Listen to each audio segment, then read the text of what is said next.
سلام، مرحبا بكم في قناتكم بنت الهمة والشان. ان شاء الله تكونوا بخير ومهنيين. فيديو جديد وخبر جديد. كما راكم تشاهدوا احلام عموري راهي تبان باللي ما راهيش صحيحه وزادت عليها الحاله بزاف، وكما صرحت هي في الفيديو باللي الطبيب النفسي اتاحا قالها هضري واش تحبي وديري واش تحبي، وراهي مصرحه من قبل الطبيب. وهذه الصدمه جاتها من نهار وفاه زوجها والمشاكل اللي تعرضت لها، وربي يكون معاها وربي يجيب لها شفاء. خليكم تشاهدوا الفيديو. علاش تحبوا روحكم الخير وتحبوا الانسان؟ رجعتني مهبوله نمشي في المول، في اكبر مول في العالم، ونهضر ونخرج عندي في قلبي.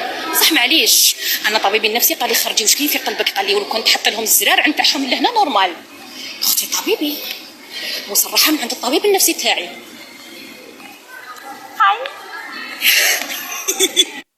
او جاي لكم بزاف اجراءات من عندي، مازال الحياة طويلة، مازال سختو تدفعوا ثمن القش تاع راجلي، والمجوهرات تاعو اللي ديتهم الدار، لورو اللي كان في الدار، الدينار اللي كان في الدار.